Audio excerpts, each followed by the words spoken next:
Merci beaucoup pour l'invitation, je suis très honoré. Donc je vais vous présenter des travaux de Denker, Jostran et Zworsky qui datent de 2004 sur l'étude du pseudospectre d'opérateurs pseudo-différentiels. Alors je vais vous expliquer que, donc on va voir que l'étude du pseudospectre d'un opérateur, ça revient en fait à étudier les lignes de niveau de la norme de sa résolvante.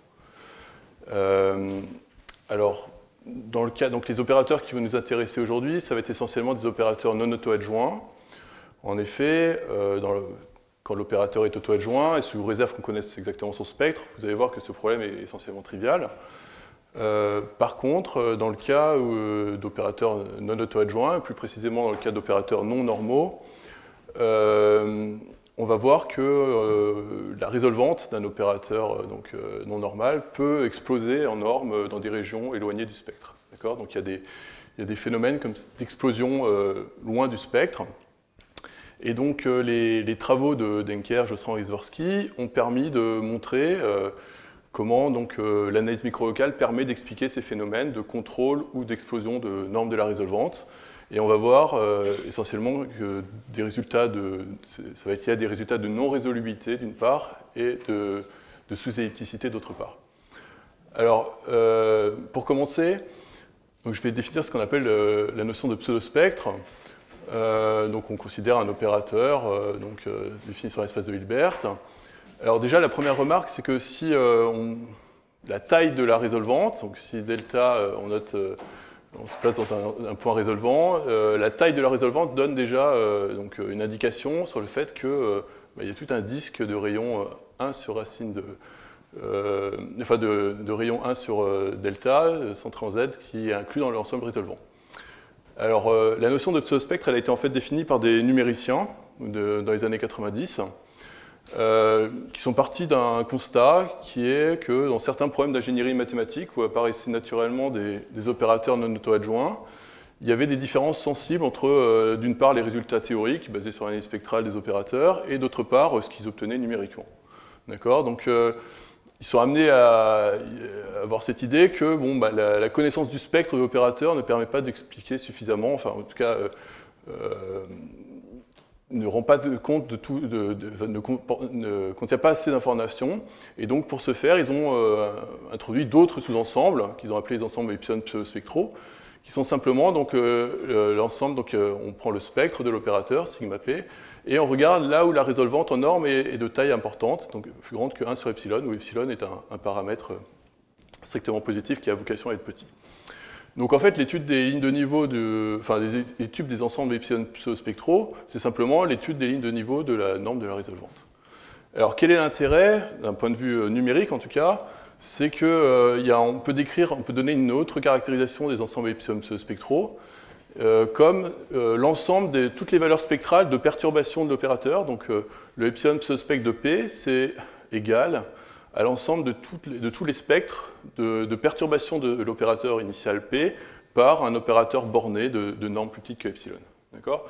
Donc d'un point de vue numérique, l'idée c'est que quand on veut calculer numériquement le spectre d'un opérateur, on va d'abord le discrétiser, après on va faire tourner des algorithmes qui vont générer des erreurs. D'accord ? Donc on a l'idée que ce qu'on va calculer numériquement, ça va plutôt être une valeur spectrale, enfin les algorithmes de calcul de valeur propre vont déterminer plutôt une valeur spectrale d'une perturbation de l'opérateur initial, d'accord ? Donc plutôt une valeur pseudospectrale qu'une valeur spectrale. Et donc la question c'est, est-ce que les ensembles epsilon pseudospectraux, pour peu que la perturbation soit petite, le paramètre epsilon soit petit, est-ce qu'ils épousent assez finement le spectre de l'opérateur initial ? Donc le spectre, c'est l'ensemble où l'opérateur est inversible et l'inverse est un opérateur borné. Z-P est un opérateur bijectif et l'inverse est un opérateur borné sur H.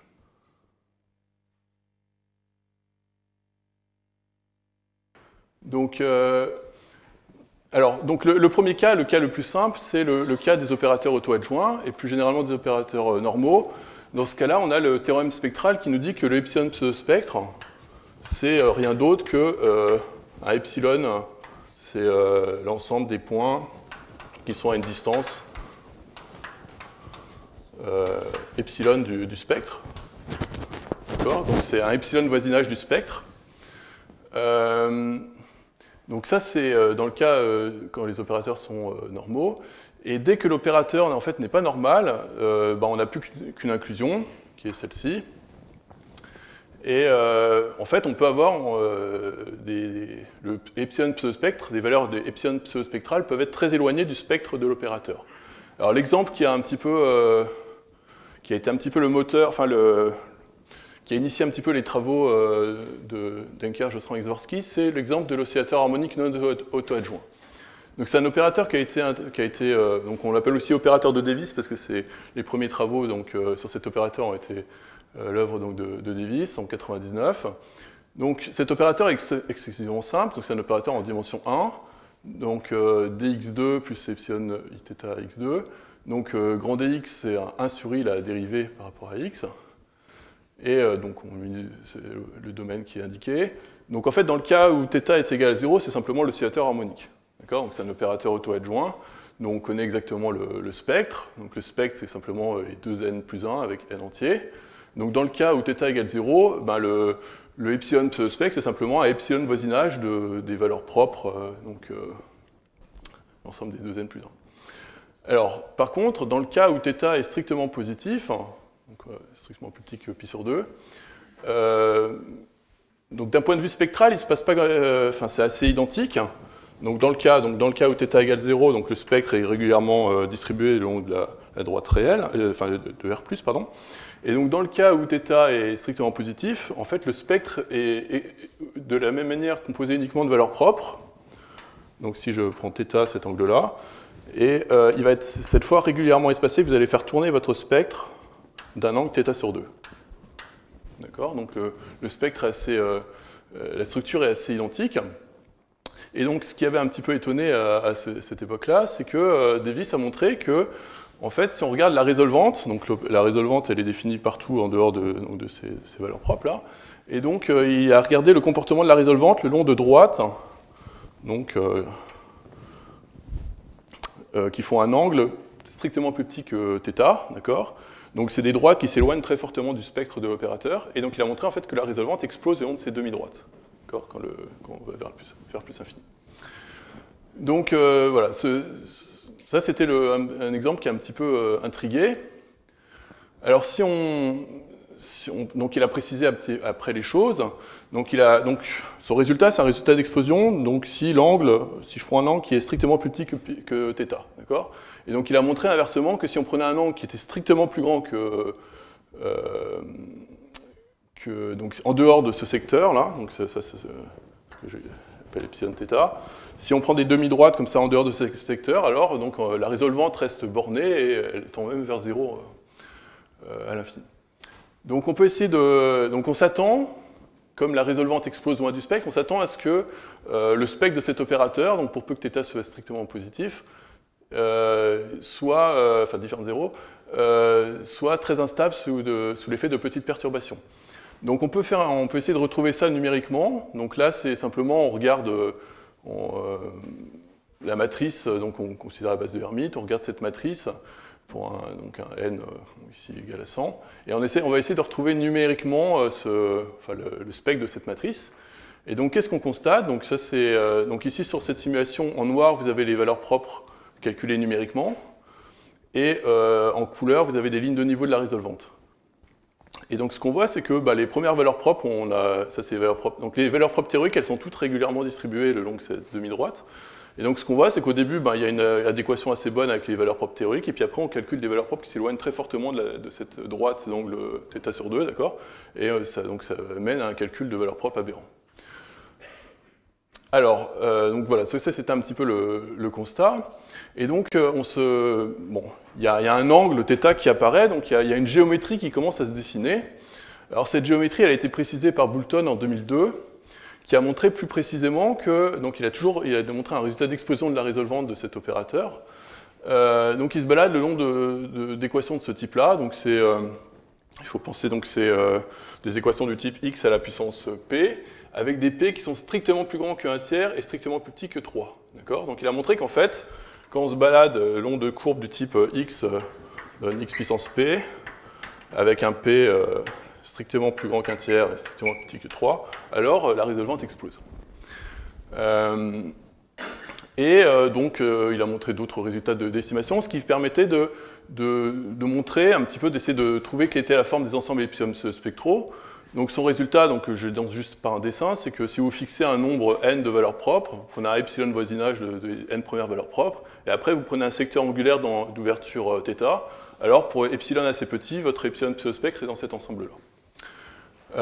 Mais son résultat d'explosion, il ne disait pas ça, il y avait une géométrie là, qui commençait à apparaître, et donc il a conjecturé en fait que la forme des ensembles epsilon spectraux est plutôt de ce type-là, avec des équations ici du type x à la puissance 1 tiers et x à la puissance 3. D'accord ? Donc ça c'était sa conjecture, et donc en fait on peut démontrer cette conjecture, et je vais expliquer un petit peu comment, cette conjecture, donc, comme c'est un opérateur très simple, en fait, on peut donner une démonstration assez directe de cette conjecture. Donc on va voir, je vais expliquer par la suite comment cette conjecture est en fait conséquence d'estimation de type sous-elliptique pour cet opérateur-là. Et donc l'objet de mon exposé, ça va être d'expliquer comment les résultats de Denker, Jostran et Zworsky permettent de comprendre ces phénomènes, donc ici que j'ai illustré dans le cas très spécifique de l'oscillateur harmonique non auto-adjoint, mais comment ces phénomènes se généralisent plus généralement dans des classes d'opérateurs pseudo-différentiels non auto-adjoints. D'accord ? Donc je veux juste souligner pour l'instant, ce qui sera plus clair par la suite, c'est que la puissance ici qui apparaît du grand paramètre lambda, 1 tiers, est directement corrélée avec les indices critiques qui apparaissent dans le résultat de Boulton. Et que cet opérateur, donc là l'opérateur, donc il y a un grand paramètre, c'est une estimation avec un grand paramètre, et donc en fait c'est un opérateur un modèle sous-elliptique, donc on va voir l'importance de la sous-ellipticité par la suite, donc c'est un modèle de Misohata, Nirenberg, Trèves. Donc c'est simplement que quand vous faites une transformée de Fourier ici en la variable x, vous avez le paramètre, le grand paramètre. Alors, donc avant de présenter les résultats de Denker, Jostran et Zworsky, je vais essayer d'expliquer un petit peu le cheminement qui a amené à ces résultats. Donc il y avait cet exemple de oscillateur harmonique non auto-adjoint. Davis a ensuite étudié donc, des opérateurs un petit peu plus généraux, donc des opérateurs de Schrödinger, avec un potentiel qui dépendait du paramètre semi-classique, un potentiel à la valeur complexe. Donc ça va être important, parce que donc, tout ce que je vais raconter a trait aux opérateurs non auto-adjoints, d'accord ? Donc ici, on va considérer le caractère non auto-adjoint va être impliqué par le fait que le potentiel est à valeur complexe. Et donc, il a démontré un résultat d'existence de quasi-mode. Alors, qu'est-ce que c'est un quasi-mode ? C'est-à-dire que c'est presque une valeur propre, c'est-à-dire que dans une certaine asymptotique, donc ici c'est asymptotique semi-classique, on va construire quelque chose qui se comporte comme une fonction propre, donc un grand taux de h infini dans la limite semi-classique.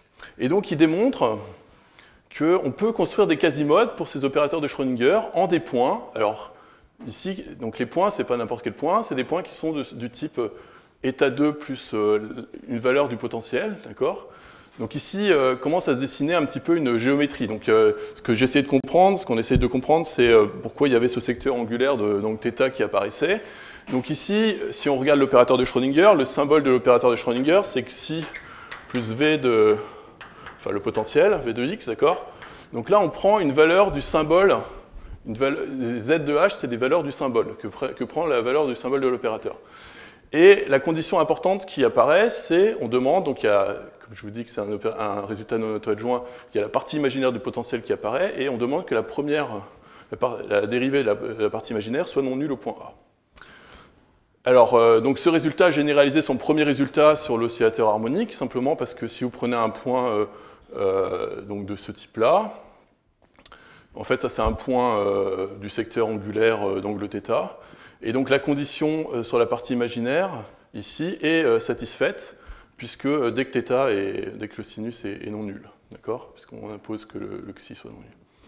Voilà, donc il a réussi comme ça à généraliser son résultat dans un cadre un petit peu plus différent, avec une construction donc, sur laquelle je vais revenir.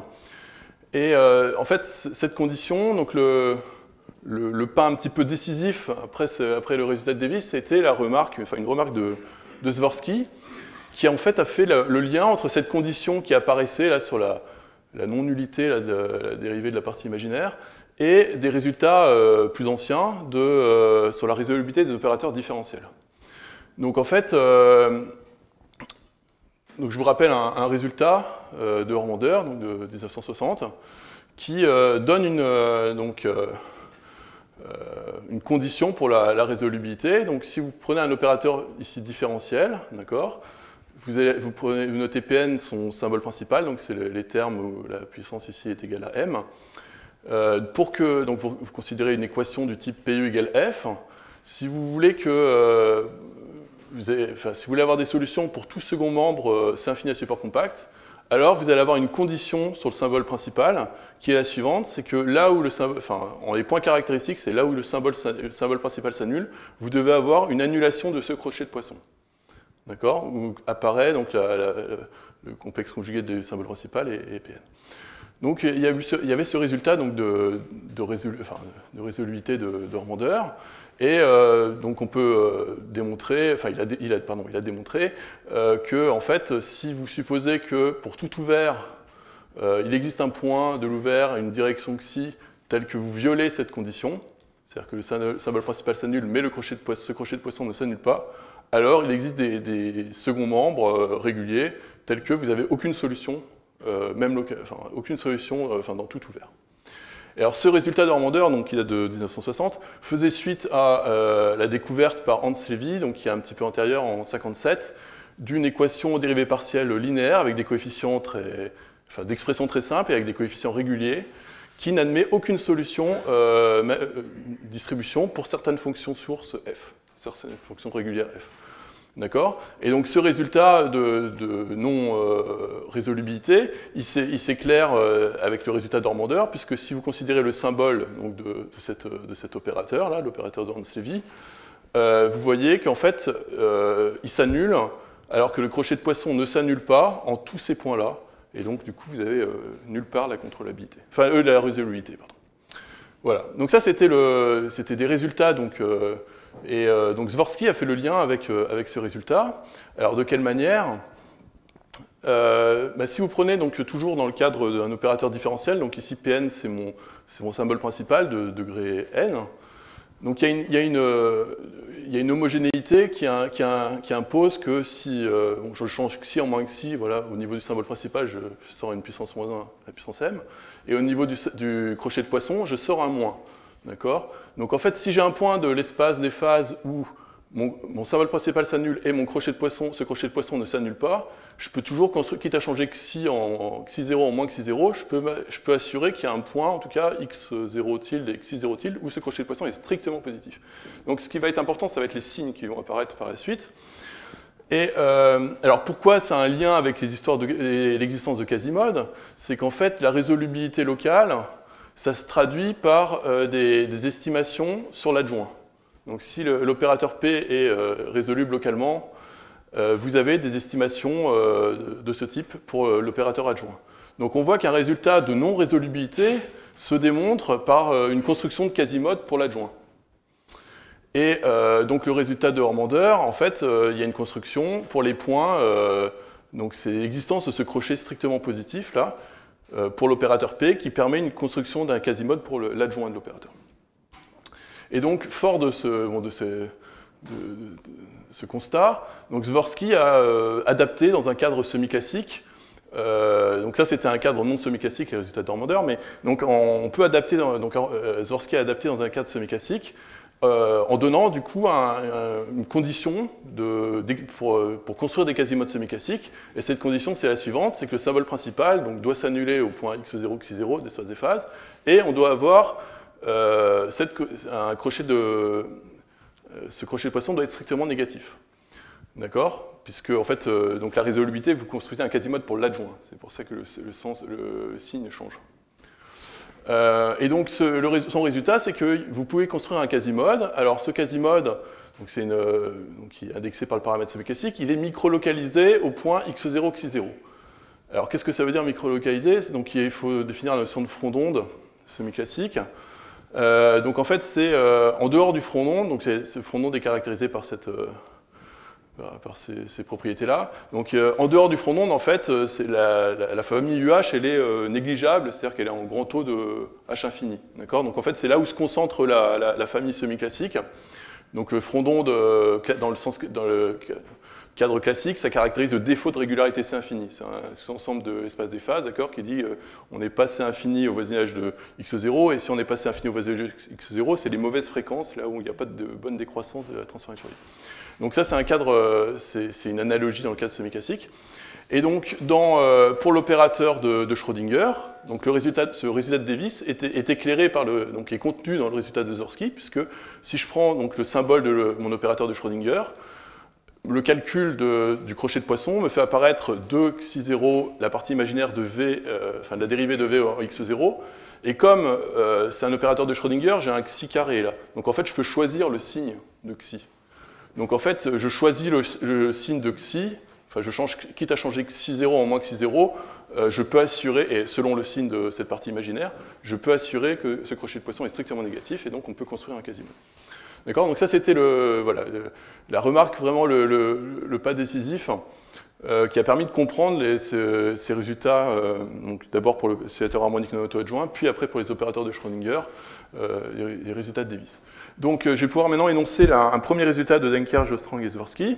Donc le cadre est général, donc on se donne un opérateur pseudo-différentiel semi-classique qui admet un développement semi-classique. Alors, donc ici on utilise la quantification de Weil, donc je rappelle comment à partir d'un symbole on obtient un opérateur. Donc les symboles qu'on considère ici sont dans la classe C infini B, donc ça veut dire qu'ils sont réguliers et bornés ainsi que toutes les dérivées bornées. Donc c'est des opérateurs qui sont bornés sur L2 en particulier. Et donc qu'est-ce que ça veut dire ce développement là, ce tilde? Ça veut dire que quand vous avez un symbole qui dépend de x, xi et du paramètre semi-classique, si vous retranchez ce développement, donc ici les PJ sont indépendants du paramètre semi-classique, alors ça se comporte en h, un grand taux de h à la puissance n, et pareil pour toutes les dérivées. Donc ce qui va jouer un rôle important, c'est on a un développement semi-classique, et le terme d'ordre principal, là, P0, c'est ce qu'on appelle le symbole principal.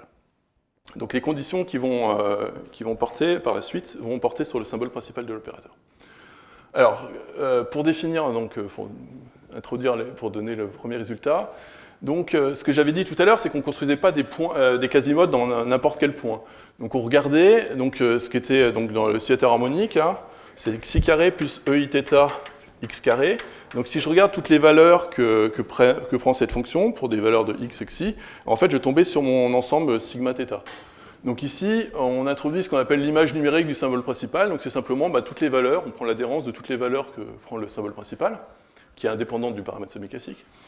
Et donc déjà, c'est l'ensemble des points où il peut se passer quelque chose, parce qu'en dehors de l'image numérique, on a de l'ellipticité, donc en fait, la résolvante, elle va être bornée, il n'y aura pas de phénomène d'explosion. Donc c'est l'endroit où se concentre la question du comportement de la résolvante. Donc à l'intérieur de l'image numérique, Denker, Jostran et Zworsky définissent le pseudospectre semi-classique. Alors, ça va être les points, donc de nouveau, ça va être l'image d'un certain sous-ensemble de l'espace des phases, et ils regardent les points de l'espace des phases où ce crochet de Poisson est non nul. Alors, pourquoi c'est lié à des propriétés? On voit que c'est tout de suite, c'est lié à des propriétés non-normalité. C'est qu'en fait, la non-annulation, donc si on regarde le commutateur de P et de son adjoint, donc c'est un opérateur pseudo-différentiel, et le symbole principal, c'est exactement donné par ce crochet de Poisson. Donc en fait, c'est lié, on voit que c'est lié à des propriétés de non-normalité. En tout cas, l'ensemble, le pseudospectre va être lié à des propriétés de non-normalité de l'opérateur. Et à l'intérieur, donc ce qui va être important, c'est que, je vous ai dit, le signe des crochets de Poisson va importer. Donc ils définissent lambda plus, lambda moins, donc les images, les valeurs du symbole principal, au point où le crochet de Poisson est strictement positif et strictement négatif. Et donc du coup, le pseudospectre semi-classique, c'est en fait l'adhérence de l'union de ces deux sous-ensembles. Donc ils définissent aussi donc, les points à l'infini. Et donc leur résultat, c'est le suivant, c'est... Donc on fait une hypothèse donc sur le symbole principal. Donc on suppose que l'image réciproque de Pz est compacte pour un ensemble dense. Et donc leur résultat, c'est que donc ça c'est l'ensemble, le pseudospectre semi-classique, privé des points limite à l'infini. C'est inclus dans l'adhérence des points où ça c'est un sous-ensemble du pseudospectre semi-classique où le crochet est strictement négatif. D'accord ? Donc ils ont un premier résultat de ce type qui dit que tout point du pseudo-spectre semi-classique non limite, et en fait, il existe arbitrairement proche de ce point-là un point de lambda moins. Et en les points de lambda moins, on peut construire un quasimode, donc normalisé en L2, et qui fasse que cette quantité-là soit un grand taux de H infini en H dans l'asymptotique semi-classique. De plus, le quasimode qui est construit est micro-localisé au point x0, xi0, c'est-à-dire que c'est en ce point, enfin, donc, en dehors de ce point, le quasimode est négligeable, donc c'est un grand taux de H infini. Voilà, donc ça c'est le résultat. Alors, un commentaire. Ce résultat n'affirme pas qu'on peut construire un quasimode en tout point du pseudo-spectre semi-classique, d'accord? Donc ce qu'il dit, c'est que c'est arbitrairement proche de tout point du pseudo-spectre semi-classique, on peut trouver un point lambda moins, tel que donc, on assure donc, la stricte négativité de ce crochet de Poisson, et c'est en ce point qu'on peut construire un quasimode semi-classique, d'accord? Donc ça va jouer, le signe va vraiment, donc dans la définition du pseudo-spectre semi-classique, il n'y a pas de signe, il y a juste qu'il est non nul, ce crochet de Poisson, d'accord? Mais on va voir que le signe est vraiment important pour la construction de quasimode. Alors donc en fait ce résultat c'est une construction de type WKV que je vais présenter succinctement, qui est identique à celle du résultat de Zworsky précédent. Et donc, ce que je souligne, ce que j'ai déjà indiqué, c'est que les propriétés microlocales de l'opérateur vont être très différentes selon le signe. Donc, quand on se place dans un point de l'espace des phases où ce crochet de Poisson est non nul, ça va être très différent selon le signe du crochet de Poisson. Alors, pourquoi? Alors, peut-être avant... donc, la condition, pour l'instant, j'ai indiqué que la condition fondamentale pour pouvoir construire un quasimode semi-classique, c'est de se placer en un point où le crochet de Poisson de la partie réelle et de la partie imaginaire là, est strictement négatif. Alors en fait, c'est une condition qui est suffisante, mais en fait elle n'est pas nécessaire. Alors comment on peut s'en rendre compte? Alors déjà on peut s'en rendre compte si on revient à nos opérateurs de Schrödinger semi-classiques. Donc je vous rappelle le résultat de Davis, c'est qu'il construisait des points, donc c'était un résultat de quasimode en des points du même type. État au carré plus on évalue le potentiel en un point A. Et sa condition, c'était la partie imaginaire de la dérivée au point A et non nulle. Alors en fait, si on reprend sa construction, on peut l'étendre simplement sous une condition plus faible, où on va demander, donc on peut avoir, la première dérivée peut s'annuler, mais il y a une dérivée impaire qui doit être non nulle. D'accord? Alors, bon, voilà, donc on peut vérifier ça. Sa construction tourne sous cette hypothèse plus faible. Et donc, si on fait des hypothèses un petit peu plus fortes sur la partie imaginaire, par exemple, on suppose qu'elle est réelle analytique, alors il y a une condition de changement de signe. Donc, il suffit que cette fonction change de signe pour pouvoir construire un quasimode. Et donc, en fait, bon, le lien entre les résultats, la construction de quasimode et des résultats de non-résolubilité et ces conditions de changement de signe ont amené naturellement à étudier l'existence de la construction de quasimode sous une condition géométrique plus générale, qui est la condition de Nirenberg-Trèves, aussi appelée condition psi. Alors, qu'est-ce que c'est cette condition? Donc c'est une condition... donc si vous donnez un symbole, donc une fonction régulière, homogène par rapport à la variable de fréquence, vous allez, donc ce symbole satisfait la condition psi dans un univers oméga si la partie... Alors, donc, si vous autorisez à multiplier votre symbole P par une fonction A régulière qui ne s'annule pas, et vous demandez que la partie imaginaire donc, du nouveau symbole AP ne change pas de signe sur certaines courbes. Alors, c'est les courbes intégrales associées à la... Donc, c'est ce qu'on appelle les bicaractéristiques. Donc, qu'est-ce que c'est les bicaractéristiques? Donc, vous regardez les courbes qui sont associées au champ de vecteur hamiltonien de la partie réelle de AP, d'accord? Et qui sont incluses... Donc, vous supposez que vous partez d'un point T0 qui annule, où la partie réelle s'annule. D'accord? Donc ça, c'est les courbes caractéristiques. Et bicaractéristiques, c'est le fait que vous... Donc après, ça va conserver... Donc cette quantité, la partie réelle de AP est conservée sous ce flot. Et donc, du coup, la partie réelle de AP est nulle sur ces bicaractéristiques. Alors, ce qui est important ici, c'est le orienté. On regarde le flow positif. Et donc, on interdit des changements de signes, mais pas tous les changements de signes. On interdit les changements de signes juste dans un sens qui sont, on ne peut pas passer d'une valeur négative à une valeur positive. Donc, la condition géométrique avec une condition psi, c'est une condition de non-changement de signe le long de toutes les bicaractéristiques associées à la partie réelle du symbole AP. Et j'insiste, c'est dans un sens de valeurs négatives vers des valeurs positives.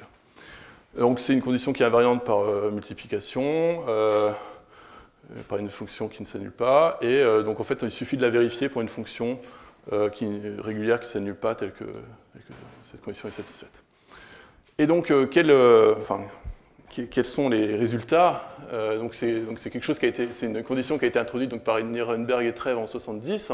Donc on va bientôt fêter les 50 ans. Donc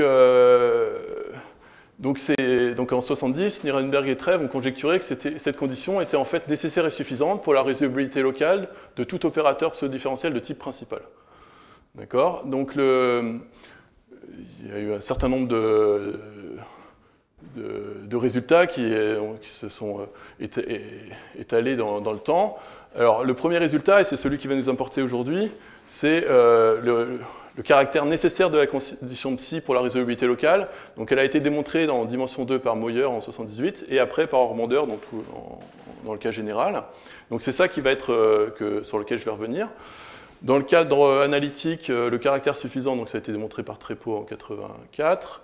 Dans le cadre C infini, le caractère suffisant a été démontré donc, par Nicolas en 88, donc en dimension 2. Donc en 94, donc on a,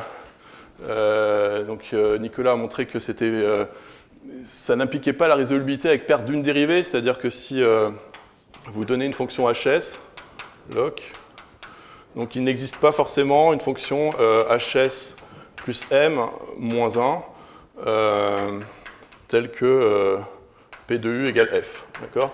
Donc la perte de dérivée, c'est par rapport au cadre elliptique. Donc si l'opérateur était elliptique, vous auriez une solution dans hs plus m. Et donc ça n'impliquait pas ça n'implique pas la résolvabilité avec perte d'une dérivée. Ensuite, Denker a montré que la conjecture de Nirenberg-Trèves était vraie, mais avec des pertes d'abord de deux dérivés, puis après un peu plus que 3,5 dérivés.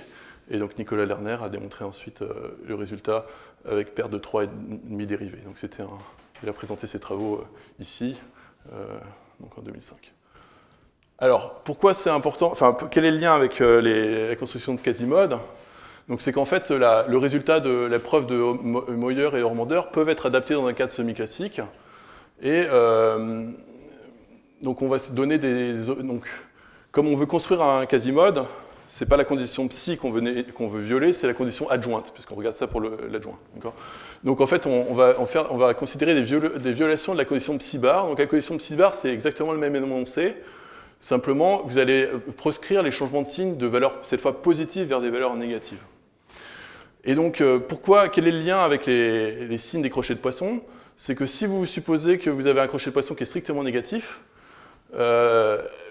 si vous calculez la dérivée de la partie imaginaire de P0 sous le flot associé à la bicaractéristique associée à la partie réelle, là, en fait, vous voyez que le signe de ce crochet de poisson-là, ça implique que la dérivée est strictement négative, donc ça veut dire que vous allez avoir un changement de signe à l'ordre 1, d'accord, de valeurs strictement positives vers des valeurs strictement négatives.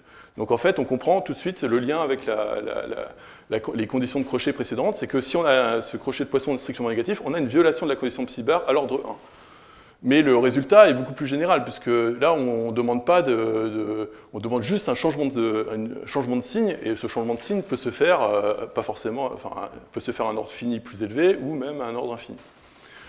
Alors, donc, on peut adapter ce résultat, cette construction de Moyer et Ormander.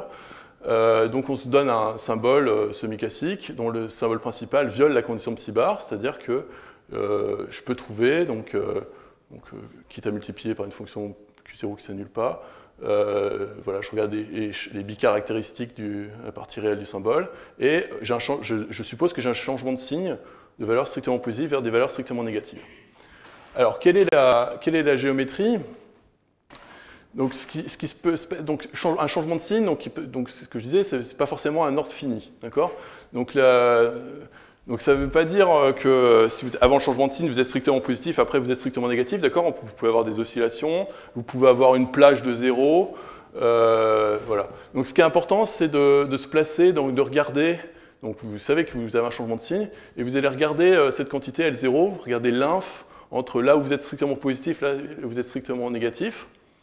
Et vous allez, donc vous pouvez vérifier comme ça que vous pouvez trouver un point, donc des ensembles A0 et B0, tels que on a cette quantité-là, et arbitrairement proche à gauche de A0, vous allez avoir un point où la partie réelle, la partie imaginaire est strictement positive, et arbitrairement proche de B0, quelque chose où c'est strictement négatif.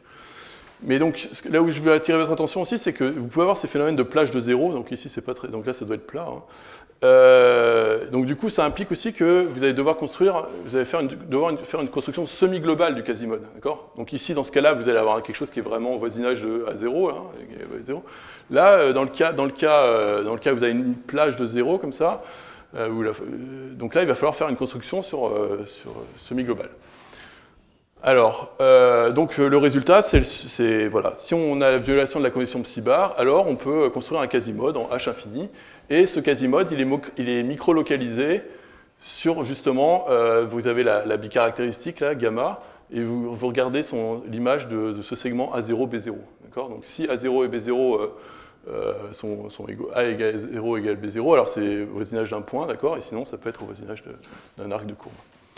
Voilà. Alors, donc je vais expliquer brièvement cette preuve, qui est assez longue. Donc il y a deux cas. Il y a le cas où le changement de signe se fait à un ordre fini et le cas où il se fait à un ordre infini. Donc le cas le plus simple, c'est le cas d'ordre fini, puisque vous pouvez faire des changements, des réductions symplectiques, donc sur le symbole, ce qui revient à conjuguer votre opérateur par des opérateurs de Fourier intégraux elliptiques. Et vous ramenez essentiellement à un modèle, qui est celui-ci, pour lequel vous pouvez construire exactement une solution. D'accord ?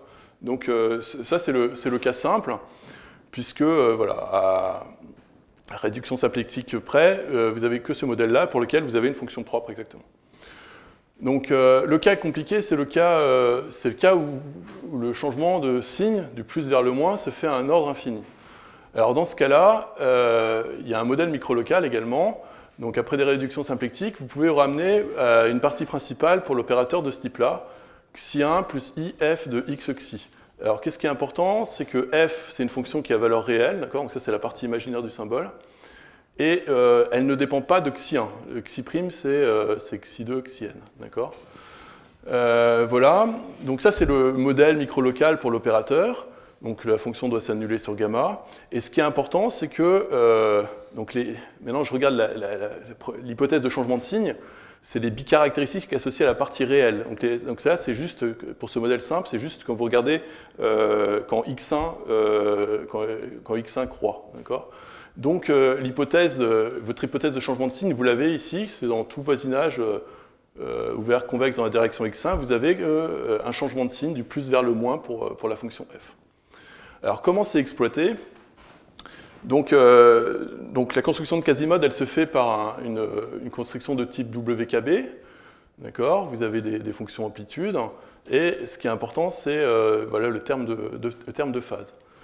Donc le point clé, c'est la construction en fait, qui est due à Meuiller en dimension 2 et puis à Hormander en dimension supérieure, qui est la construction d'une fonction de phase complexe. Donc oméga ne sera pas à valeur réelle, elle sera à valeur complexe, qui satisfait l'équation éconale. Donc pour faire tourner votre méthode WKB, vous devez satisfaire cette équation éconale. Et en fait, vous allez la satisfaire, mais que de manière approchée. Alors il y a une construction, donc je vais juste donner la formule pour information, mais donc c'est un petit peu technique, mais ce qui est important, c'est que vous allez d'abord, donc l'étape 1, c'est de satisfaire l'équation éconale, donc en ce sens approché. Là. Et il faut assurer un certain nombre de propriétés à votre fonction de phase. D'une part, vous devez que la partie imaginaire, enfin, vous ne voulez pas de croissance exponentielle, donc vous voulez que la partie imaginaire de oméga soit positive, et qu'en fait, elle soit strictement convexe avec un unique minimum en un point. Ah oui, donc j'ai pas dit que, pour simplifier, on a renoté la variable t, c'est la variable x1, d'accord, et j'ai note x, la variable x'. Donc c'est pour marquer l'unidimensionnalité de la variable t. Et donc vous avez un unique minimum à t fixé. D'accord. Donc en fait, la fonction de phase, elle va vérifier cette propriété-là. Alors, pourquoi ça suffit de résoudre un sens approché? C'est qu'en fait, comme vous allez avoir des quantités donc du type, vous allez devoir essayer d'absorber des puissances. Donc vous allez prendre la partie. Donc ce qui est important, c'est que la partie, le module de la I sur H de oméga, donc c'est exponentielle de 1 sur H, partie imaginaire. Voilà, et donc ça c'est plus petit que exponentielle de moins C sur H, X, cette quantité-là. Donc du coup, vous allez pouvoir absorber comme ça donc quand vous avez un terme de ce type-là, vous allez pouvoir l'absorber, donc ça va être plus petit qu'une certaine constante, et ce qui va sortir, c'est du H sur C à la puissance K. D'accord. Et c'est un autre C. D'accord. Donc c'est pas grave de satisfaire l'équation éconale que dans un sens approché, puisque vous allez assurer d'autre part que la fonction de phase vérifie cette condition-là. Alors comment, donc c'est une construction qui est assez technique, je vais juste expliquer pourquoi l'hypothèse de changement de signe est importante. Alors pourquoi elle est importante, c'est que donc on a cette courbe, on construit une courbe alors qui n'est pas une courbe bicaractéristique de la partie réelle de ce symbole-là, c'est une autre courbe qui est assez proche, qui est arbitrairement proche, mais qui n'est pas une courbe bicaractéristique, et sur lequel vous avez encore cette hypothèse de changement de signe. C'est-à-dire que cette fonction, sur votre intervalle A', change de signe d'une valeur positive vers une valeur négative. Alors, où est-ce que c'est utilisé de manière fondamentale? C'est que si vous regardez oméga 0, c'est le terme principal dans votre fonction de phase. Si vous regardez l'équation pour la partie imaginaire de oméga 0, elle est donnée par sa dérivée est égale à cette quantité-là. Et donc, qu'est-ce qui se passe? C'est qu'au début, vous avez cette fonction-là prend une valeur positive. Donc ça va être strictement négatif. Donc ça veut dire que la partie imaginaire, elle commence par décroître. Après, bon, il se passe quelque chose, et à la fin, cette quantité est négative, donc ici, cette quantité est strictement positive, donc elle croît. Donc à la fin de l'intervalle, elle croît. Donc ça veut dire que le minimum de la partie imaginaire de oméga 0 sur A'B', il est atteint en un point intérieur, il n'est pas atteint au point extrémo de l'intervalle. Et donc ça va vous permettre du coup de normaliser ce minimum à 0, d'accord, et d'assurer donc sur la partie principale. Voilà. Donc après, une fois que là vous avez qu'il y a une construction de phase qui est exactement celle de Hörmander et de Moyer. Et après, pourquoi on arrive à faire tourner cette construction WKB? C'est qu'en fait, après, il faut expliquer, quand j'ai un opérateur pseudo-différentiel, comment ça agit quand j'ai une fonction amplitude comme ça, et puis cette fonction de phase. Et donc le fait que la partie imaginaire soit strictement positive, sauf en un point, donc ça c'est à t fixé, d'accord? Donc ça veut dire que je vais avoir de la décroissance exponentielle quand localement loin de y.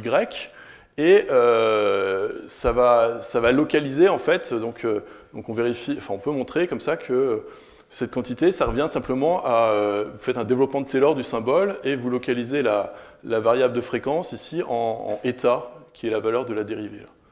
Donc, et donc vous pouvez contrôler le reste. Donc voilà, donc une fois que vous avez ce genre de résultat, ben, vous pouvez identifier les termes de chaque, en termes de puissance de h, d'accord, et vous obtenez des équations et bon, on arrive à les résoudre.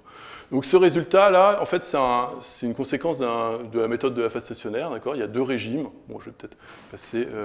Voilà. Donc c'est essentiellement une conséquence de la méthode de la phase stationnaire complexe. Alors, donc si je reviens à mes opérateurs, enfin l'opérateur de l'oscillateur harmonique, donc donc on avait ce résultat. Donc c'est qu'en tout point, donc si je regarde dans le cadre semi-classique, mon oscillateur harmonique non auto-adjoint, Donc en fait, en tout point intérieur, donc ici ça c'est sigma θ, d'accord, donc ici c'est l'angle θ, en tout point intérieur, on était capable de construire un quasimode semi-classique. Et donc en fait, ce résultat, il est pas propre, il n'est pas spécifique à l'oscillateur harmonique non auto-adjoint. Si vous prenez une forme quadratique définie sur l'espace des phases, à valeur complexe, que vous supposez elliptique, c'est-à-dire que le seul point où ça s'annule, un point de x de R de n, c'est le point, c'est x égale 0 et xi égale 0, d'accord? Donc ça c'est la condition d'ellipticité. Pour ces opérateurs-là, donc en fait, on a exactement le même phénomène. On regarde l'image numérique du symbole. Donc c'est l'image que prend toute cette forme quadratique, enfin la fermeture de ce point-là. Et en tout point intérieur, vous pouvez vérifier que vous violez la condition psi-bar, donc vous pouvez construire des quasimodes.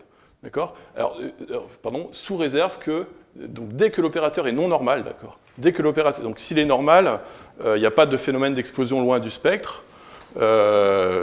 Pour les raisons que, d'après du fait du théorème spectral. Mais dès que l'opérateur est non normal, alors on peut vérifier qu'on a une violation de la condition psi-bar en tout point intérieur de l'image numérique.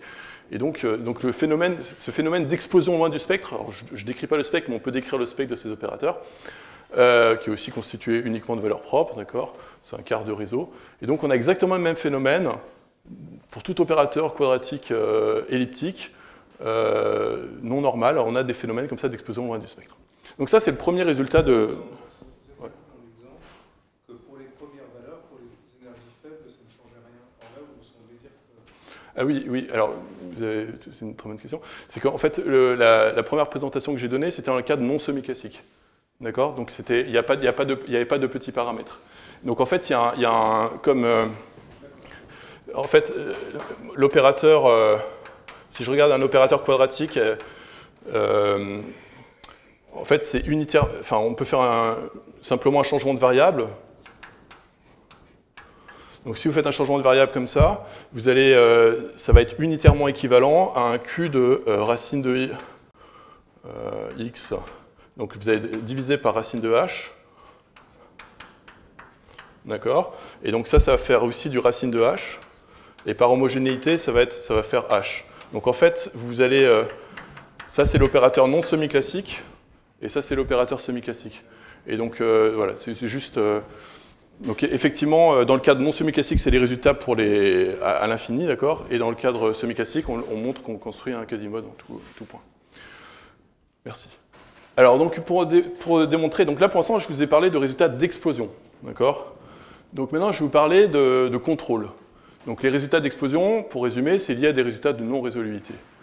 Donc maintenant, pour contrôler la résolvante, pour montrer qu'en fait il y a une certaine géométrie, c'est-à-dire qu'il peut y avoir des phénomènes le spectre peut être très instable sous de petites perturbations, mais dans une géométrie précise, et ça va être lié à des résultats de sous-ellipticité. Alors pour ce faire, il faut définir, donc on considère donc, comme toujours des opérateurs dont le symbole est complexe, parce que c'est les cas non auto-adjoints qui nous intéressent. Et donc qu'est-ce qu'on va regarder? On va regarder des crochets de poisson itérés de la partie réelle et de la partie imaginaire du symbole. Pardon. Donc on va itérer comme ça, et donc on note PI, pour simplifier. 1, c'est pour la partie réelle, 2, c'est pour la partie imaginaire. Donc on va dire qu'un point de l'image numérique, donc qui n'est pas un point limite, est de type fini, si il existe un crochet de poisson itéré qui est non nul à un moment. Et on définit l'ordre, alors c'est le plus grand entier, tel que tous les crochets de poisson itérés sont nuls, et puis à partir de l'ordre suivant, on en a un qui est non nul. Bon, alors c'est une notation qui a été introduite par Ormander, donc il y a une caractérisation comme ça de l'ordre, donc je vais passer. Et donc le résultat, donc, qui est deuxième résultat de Denker, Jostran et Zorki, c'est un résultat d'estimation de résolvante, qui vous dit que si votre symbole principal, donc vous vous placez maintenant à la frontière de l'image numérique, d'accord? Donc vous avez, le premier résultat c'était dans l'image numérique. Alors donc dans le cas quadratique, c'est un secteur, mais c'est pas forcément. Donc maintenant, on va regarder ce qui se passe à la frontière d'un point de l'image numérique. Et donc, si on fait cette hypothèse de type fini, si le symbole principal est de type fini et d'ordre K, alors vous allez avoir, donc vous allez être dans l'ensemble résolvant, et vous allez avoir toute une zone. Donc ici, il va y avoir une boule de rayon H à puissance K sur K plus 1. où vous allez rester dans l'ensemble résolvant et vous allez avoir une estimation, un contrôle de la résolvante. Alors, ce résultat de estimation de résolvante, il se démontre par une estimation a priori sur la partie principale de l'opérateur, donc P0 c'est le symbole principal. Et donc je vais faire le lien maintenant avec ce que j'avais dit, c'est que ce qui va importer maintenant, ça va être des propriétés de sous-ellipticité. Alors, donc je rappelle les résultats importants sur les opérateurs sous-elliptiques. Donc la démonstration de Denker, Jostran et Zworsky, c'est une adaptation dans un cadre semi-classique de résultats de sous-ellipticité. Alors un opérateur est sous-elliptique si vous prenez un opérateur d'ordre M, d'accord. Donc si vous supposez, si U est dans HS plus M, le fait qu'il soit d'ordre M, P de U il va être dans HS, d'accord. On consomme M dérivé. Être sous-elliptique, c'est de dire que si je sais que PU est dans HS, alors si c'était elliptique, c'est-à-dire si je pouvais inverser l'opérateur, ça me dirait que U il est dans HS plus M. Mais là, donc ça c'est le cas elliptique, et le cas sous-elliptique c'est le cas où vous n'arrivez pas à HS plus M, mais vous récupérez quand même quelque chose, c'est dans HS plus M moins delta, donc delta c'est la perte par rapport au cas elliptique. Donc quand delta est strictement positif et strictement plus petit que 1, donc on dit que ces opérateurs sont sous-elliptiques avec une perte de delta dérivée par rapport au cas elliptique. Et donc le résultat important sur la caractérisation des opérateurs sous-elliptique de type principal sous-elliptique, c'est qu'un opérateur est sous-elliptique avec perte, un opérateur pseudo-différentiel de type principal, il est sous-elliptique avec perte de delta dérivée si et seulement s'il vérifie ces conditions. D'une part la condition psi bar, d'accord, et cette condition de crochet, là, de type fini. Alors donc ça c'est un résultat qui a été démontré par plusieurs auteurs, donc pour le caractère nécessaire, c'est les travaux d'Egorov, Nirenberg et Trèves, et pour le caractère suffisant, c'est un résultat d'Ormander. Donc on a une caractérisation exacte des opérateurs sous-elliptiques. Alors, quels sont les opérateurs, à quoi il faut penser pour les opérateurs, quel modèle il faut avoir en tête pour les opérateurs sous-elliptiques? Alors déjà, la perte de sous-ellipticité ici, il y a un contrôle, là, le delta ici, il y a un J ici qui apparaît. Donc un calcul très simple montre qu'en fait, la meilleure perte, c'est forcément du type K sur K plus 1, où K c'est un entier. Bon, ça c'est juste une petite constatation sur le... Et donc ce qui est important, c'est que nous, ce qui nous intéresse, c'est des estimations semi-classiques, et la perte qui apparaît dans l'estimation sous-elliptique qui nous intéresse, voilà, vous voyez ici, il y a une puissance du paramètre semi-classique K sur K plus 1. Et donc en fait, cette perte de dérivée en fait, exactement est liée avec cette puissance du paramètre semi-classique. Alors, les exemples d'opérateurs sous-elliptiques, donc il y a les opérateurs que j'ai déjà mentionnés, les opérateurs de Misohata, Nirenberg et Trèves, qui sont ces opérateurs-là, alors qui satisfont une condition plus... Donc il faut déjà qu'ils satisfassent la condition psi bar, et en fait ici, ils satisfont une condition plus forte, c'est que si vous regardez les bicaractéristiques de la partie réelle du symbole ici, c'est simplement vous regardez quand t croît, d'accord? Et donc quand t croît, ce truc-là, ça ne change pas de signe, d'accord? Donc en fait, vous satisfaisez la condition qu'on appelle P, qui prévient, qui dit que la partie imaginaire du symbole AP ne change pas de signe le long de toutes les bicaractéristiques. D'accord? Donc ça, c'est un modèle assez simple parce que ça se ramène, si vous vous mettez en Fourier en la variable x, vous avez juste une équation, c'est de type équation différentielle ordinaire. Alors, donc il y a des exemples d'opérateurs sous-elliptiques qui violent la condition P, d'accord, donc la condition psi bar là est importante. Le changement de signe, interdire des changements de signe du plus vers le moins. Et donc il y a des exemples ici, qui sont donnés par ces opérateurs-là, qui violent la condition P, mais qui satisfont la condition psi bar. Et donc pour ces opérateurs-là, en fait, il n'y a pas de... Donc, il n'y a pas de démonstration, l'expression a l'air assez simple, mais il n'y a pas de démonstration simple du résultat de sous-ellipticité autre que la démonstration générale d'Ormander. Donc, dans le cas du résultat de Denker, Jostran et Zworsky, leur résultat donc, est lié à des propriétés de sous-ellipticité, et en fait, on est dans la condition favorable. C'est-à-dire, on est dans le cas où la condition P va être vérifiée, et en fait, on va se ramener à cet opérateur-là. D'accord, donc les conditions, donc essentiellement la condition, le fait que le Z0 on le prend à la frontière de l'image numérique, ça va imposer que la condition P va être satisfaite en fait. Alors, comment ils démontrent leurs résultats? Voilà, donc on se place à un point de la frontière de l'image numérique de type fini pour le symbole principal. Et donc, comme dans l'autre résultat, il y a une étape de préparation du symbole. Donc on fait des changements symplectiques.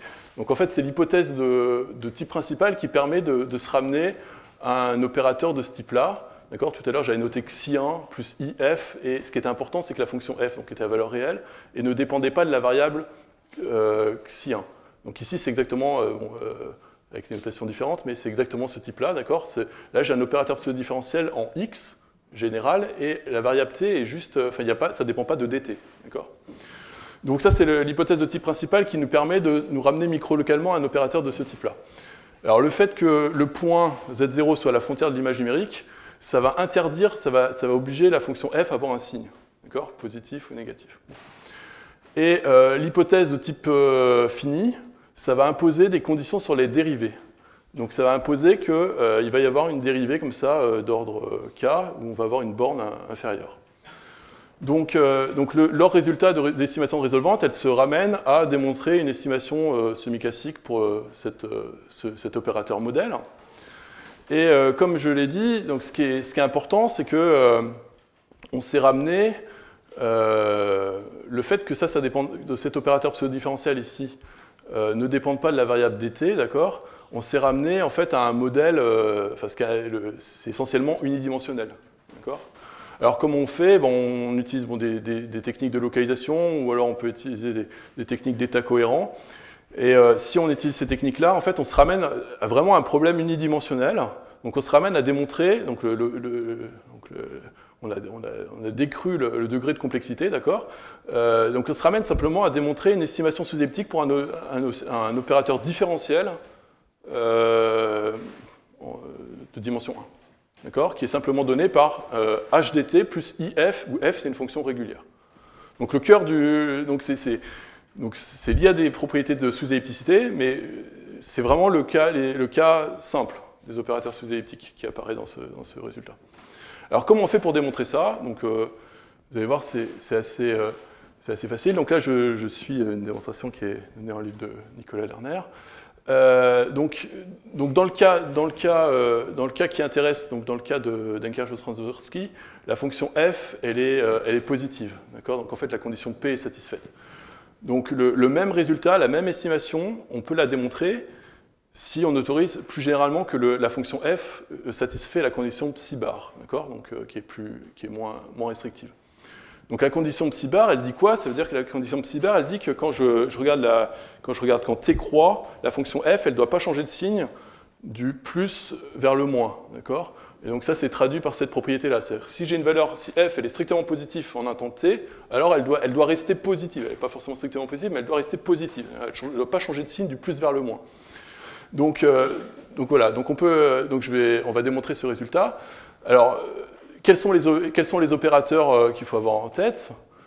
Les opérateurs de ce type-là, dt plus it à une puissance impaire. Donc ici, si vous mettez une puissance impaire, il faut qu'il y ait le bon signe. Parce que si vous mettez un moins, vous allez violer la condition psi bar. Donc là, il faut mettre vraiment un plus. Donc si vous mettez le plus, vous vérifiez la condition psi bar, vous vérifiez cette hypothèse, là, trivialement, et donc du coup, vous obtenez cette estimation semi-classique. Dans le cas où vous mettez une puissance paire, comme vous ne changez pas de signe, soit ça reste négatif, soit ça reste positif, d'accord ? La fonction t au carré, plus ou moins t au carré, elle a toujours un signe. Donc dans ce cas-là, vous vérifiez la condition P et en corollaire du résultat, là, vous obtenez cette estimation a priori. Par contre, si vous mettez un signe négatif devant une puissance impaire, d'accord ? Donc là, vous violez la condition psi bar et vous le retrouvez trivialement, puisque dans ce cas-là, vous ne pouvez pas avoir d'estimation semi-classique de ce type-là, parce que vous avez une fonction propre. D'accord ? Donc comment on démontre ça ? Donc après toutes ces réductions, là je vais passer, parce que faute de temps, donc ça c'est pour expliquer qu'en fait on peut retrouver les indices critiques dans pour l'opérateur de l'oscillateur harmonique, le résultat de Boulton, on peut les retrouver simplement parce que la puissance K0 c'est 1, donc vous retrouvez le 1 tiers. Bon, je passe là-dessus, mais c'est juste pour dire qu'en fait, le résultat de Boulton, là, cette géométrie, elle est pas spécifique à l'oscillateur harmonique non auto-adjoint. En fait, dès que vous avez un opérateur quadratique et elliptique, si vous faites des hypothèses de type fini, le symbole est de type fini sur la frontière de l'image numérique, alors vous allez avoir une géométrie. Et alors la géométrie, c'est pas toujours 1 tiers 3, ça va être 1 sur 2K0 plus 1, ou K0, ça va être l'ordre, d'accord? Donc en fait, bon, je passe là-dessus. Je vais plutôt me concentrer sur la démonstration de l'estimation a priori. Alors comment vous faites ça? Alors, donc, votre hypothèse, c'est supposer que vous avez la condition psi bar. Donc, si phi de t est strictement positif, si vous prenez un s strictement plus grand, vous restez positif. Donc, vous regardez en fait t, l'inf, c'est là où c'est strictement positif, donc ça peut être éventuellement plus ou moins l'infini.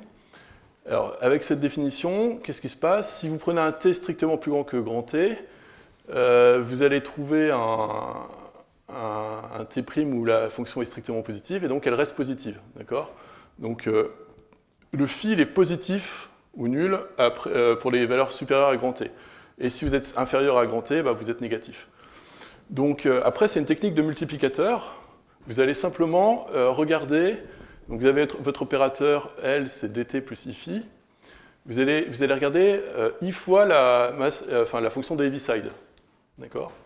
Alors, qu'est-ce qui va se passer? C'est que quand vous avez vous regardez deux fois la partie réelle d'un opérateur auto-adjoint et d'un opérateur anti-auto-adjoint, donc si A il est auto-adjoint et B il est anti-auto-adjoint, ce que vous faites sortir, c'est le commutateur de A et B.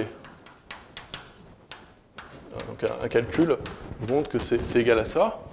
Et donc, en fait, si vous faites le commutateur de la dérivée par rapport à t et de la fonction de Heaviside, vous allez sortir une masse de Dirac. D'accord? Donc, je regarde la fonction de Heaviside en un t seconde ou un t'. Donc, je vais sortir des masses de Dirac. Donc, c'est pour ça que ça explique pourquoi je fais sortir ce terme-là. Et l'autre terme, vous allez avoir un i-phi avec un ih. Donc, les i vont partir.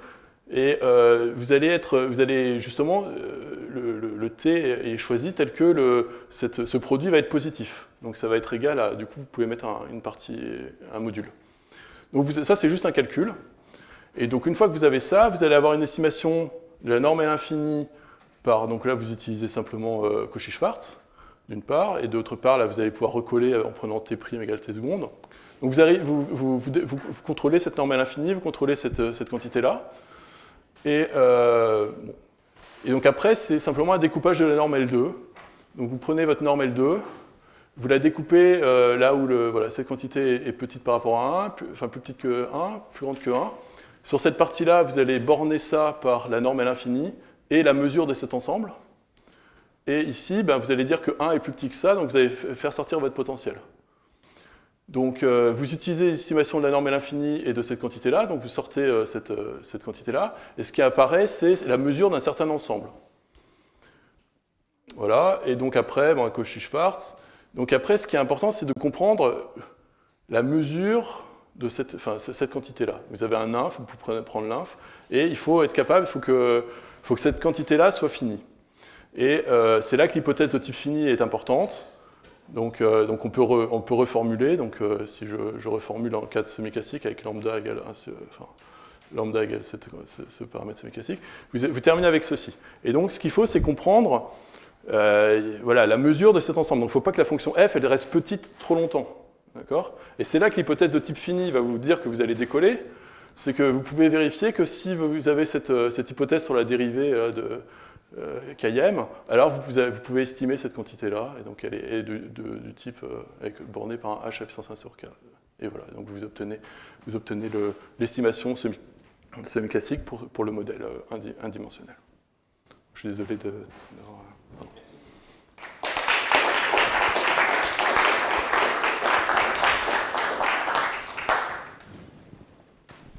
Est-ce qu'il y a des questions ?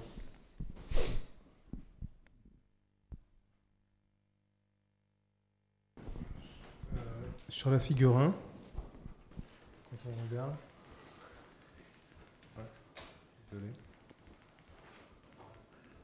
Donc assimilation numérique, c'est ça? Ouais, Vous avez pris n égale 100. Ouais. L'abscisse c'est 100, ça veut dire que le point triple il bouge là ou pas? Donc effectivement, c'est pas, je prétends pas que numériquement donc, ça soit très précis. Et si je prends n égale ouais. 200, le point triple il sera en abscisse 200? Donc c'est effectivement proche de 100. Bah oui, parce que ouais. les valeurs propres de l'oscillateur harmonique étant espacées à peu près d'une taille 1, on attend à ce qu'il y ait 100 valeurs propres, et donc on s'attend à ce que les 100 premières elles soient justes, et les autres on est un peu étonné. Vous avez raison. Bon, je dois vous avouer que je ne suis pas numéricien du tout. Là j'ai refait un calcul, donc il y a des gens qui ont fait des numériciens qui ont fait des calculs plus précis. Moi j'ai juste implémenté ça. Ce qui est étonnant, c'est qu'a priori on peut la diagonaliser, la matrice, et voir très explicitement. Je pense que par des rotations. Bon, moi ce que je pense, c'est que si vous faudrait. Bon, là, le calcul que j'ai fait, c'est assez. Faudrait pousser, faudrait prendre un n beaucoup plus grand et voir s'il y a un décalage, effectivement. Donc, ce qu'on s'attend, c'est qu'effectivement, ça n'aille pas jusqu'à 100 et que ça. Oui, et que du coup, l'autre partie soit due au fait qu'en réduisant en dimension finie, on commet des erreurs, ce qui serait dans l'introduction du paramètre semi-classique, la non prise en compte de. Vous voyez, on fait H2 fois H3, ça fait H5. Vous comprenez ce que je veux dire? C'est-à-dire que quand on tronque, le produit il est tronqué aussi, et donc il manque des termes en calcul. Donc c'est ce que je me demande. D'accord. Je reconnais que donc j'ai pas de compétences particulières en asymétrie, et donc là j'ai simplement refait personnellement un calcul, mais il y a des travaux où il y a des gens qui ont fait des choses, j'imagine, plus sérieuses que ce que j'ai fait d'un point de vue numérique. Est-ce qu'il y a d'autres questions? Merci encore.